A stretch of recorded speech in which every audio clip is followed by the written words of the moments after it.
Rajasthan Congress screening committee की बैठक आयोजित की गई है। प्रभारी सुखजिंदर सिंह रंधावा, सचिन पायलट, नेता प्रतिपक्ष टीकाराम जूली, पीसीसी चीफ गोविंद सिंह डोटासरा, भंवर जितेंद्र सिंह, काजी निजामुद्दीन बैठक में पहुंचे। पूर्व सांसद करण सिंह और अमृता धवन भी बैठक में पहुंची हैं। अहम बैठक है राजस्थान कांग्रेस स्क्रीनिंग कमेटी की। यह बैठक प्रभारी सुखजिंदर सिंह रंधावा मौजूद है इस बैठक में। इसके अलावा सचिन पायलट, नेता प्रतिपक्ष टीकाराम जूली, पीसीसी चीफ गोविंद डोटासरा, भंवर जितेंद्र सिंह, काजी निजामुद्दीन बैठक में पहुंचे हैं। पूर्व सांसद करण सिंह और अमृता धवन भी मौजूद हैं इस बैठक में।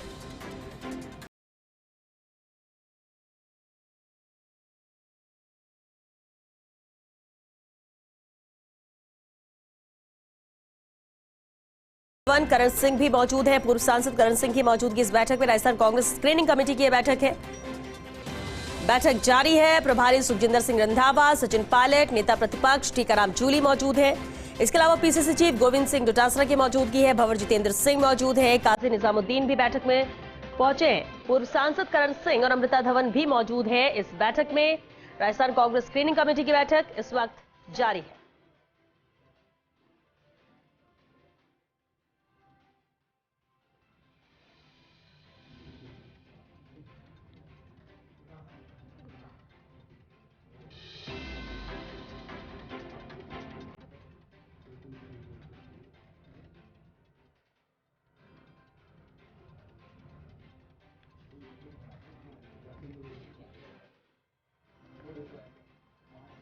लोकसभा चुनाव के मद्देनजर अहम बैठक है। लगातार तैयारियों में कांग्रेस जुटी हुई है। इसी कड़ी में राजस्थान कांग्रेस स्क्रीनिंग कमेटी की बैठक महत्वपूर्ण। प्रभारी सुखजिंदर सिंह रंधावा, सचिन पायलट, नेता प्रतिपक्ष टीकाराम जूली मौजूद है इस बैठक में। पीसीसी चीफ गोविंद डोटासरा, भंवर जितेंद्र सिंह, काजी निजामुद्दीन भी बैठक में शामिल हुए।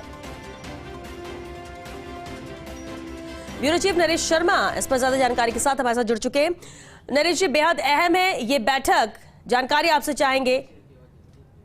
लोकसभा चुनाव के मद्देनजर और राजस्थान के हिसाब से ये पहली स्क्रीनिंग कमेटी की बैठक है। और राजस्थान में चूंकि 25 सीटें हैं और 25 सीटों पर पिछले 2 लोकसभा चुनाव में कांग्रेस जीत हासिल नहीं कर पाई है। तो ऐसे में कांग्रेस की कोशिश ये है कि ऐसे हमारे जो भारतीय जनता पार्टी को इस बार कड़ी टक्कर दे सके। और इसी के मद्देनजर जो उम्मीदवारों का चयन का जो मंथन है वो दिल्ली में चल रहा है। पीसीसी चीफ गोविंद सिंह डोटासरा कल चले गए थे दिल्ली। इसके अलावा प्रभारी है जैसे आपने बताया, और नेता प्रतिपक्ष भी वहाँ है, और भी जो कांग्रेस के नेता है वो वहाँ पे मौजूद है।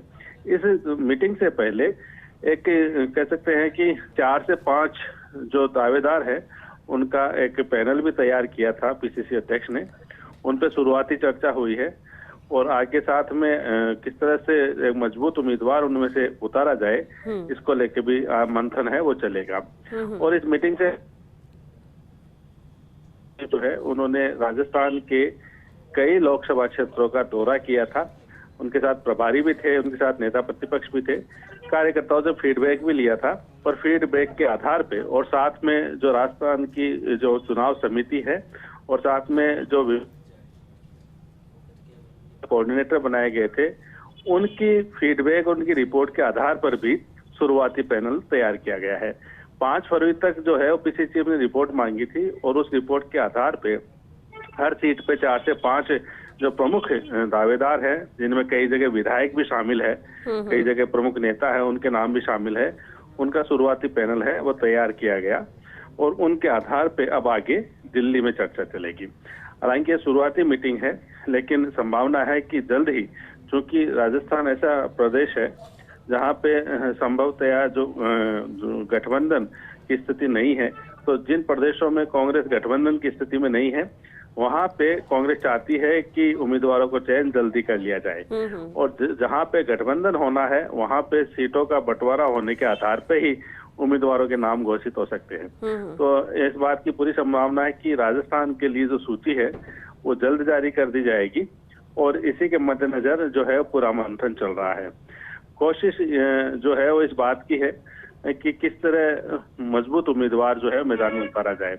क्योंकि पिछले चुनाव की अगर हम बात करें तो कई जगह जो उम्मीदवार उतारे गए थे जिसके कारण से पार्टी को बड़ी हार का सामना करना पड़ा था।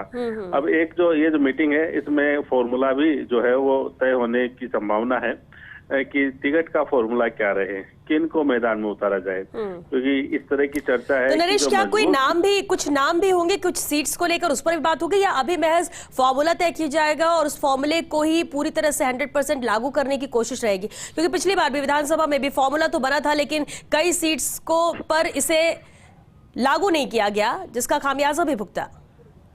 देखिए, फॉर्मूला जो है वो राजनीति में कोई फिक्स फॉर्मूला तो नहीं है, लेकिन हाँ एक रूपरेखा बना ली जाती है।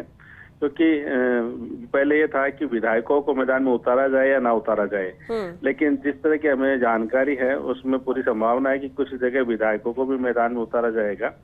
दूसरी बात यह है कि कई जो प्रमुख नेता जो भले ही विधानसभा चुनाव हार गए हो, क्या उनको लोकसभा में आजमाया जा सकता है, ये भी देखना होगा। क्योंकि कई ऐसे क्षेत्र हैं जहां पे आपने देखा होगा कि विधानसभा चुनाव में भले ही कांग्रेस सरकार ना बना पाई, लेकिन प्रदर्शन उनका मजबूत रहा था। खासकर शेखावाटी क्षेत्र की बात करें तो वहां पे कांग्रेस ने बेहतर प्रदर्शन किया था। तो ऐसे में कांग्रेस को उम्मीद है कि उसी तरह के वोट अगर इन लोकसभा चुनाव में पड़ते हैं तो कांग्रेस के लिए कुछ उम्मीद हो सकती है। लेकिन ये तभी संभव है जब उम्मीदवार भी मजबूत हो, क्योंकि हमने देखा है कि इस बार भी कुछ जगह जब बातचीत की थी कांग्रेस के बड़े नेताओं ने, तो कुछ एक दो बड़े नेता जो जिनको दावेदार माना जा रहा था, उन्होंने चुनाव लड़ने में रुचि नहीं दिखाई। पिछली बार भी चुनाव लड़ने में रुचि नहीं दिखाई थी।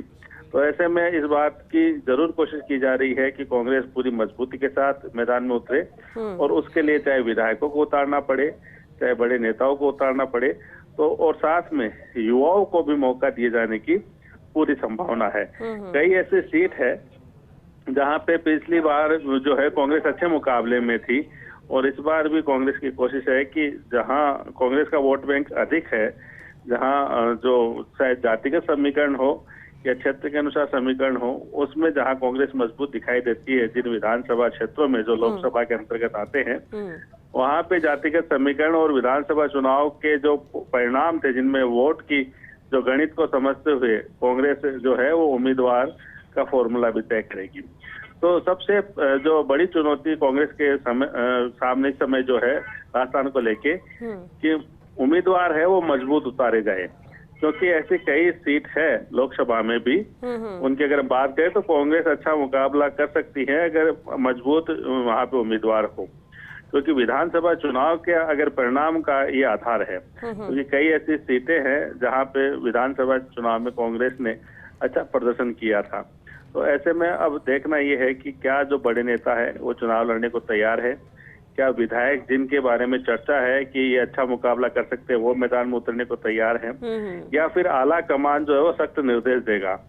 दो चीजें होती हैं, एक तो विधायक या बड़े नेताओं की चॉइस पूछी जाती है, तो चॉइस पूछी जब जाती है तो वहां पे मजबूती नहीं आती। ऐसे में आला कमान का जो फैसला होता है ये महत्वपूर्ण होता है। आला कमान निर्देश देता है कि पार्टी के लिए उनको लड़ना ही होगा, तो फिर अलग तरह की स्थिति हो सकती है। चलिए, बहुत शुक्रिया नरेश आपका इस पूरी बातचीत के लिए।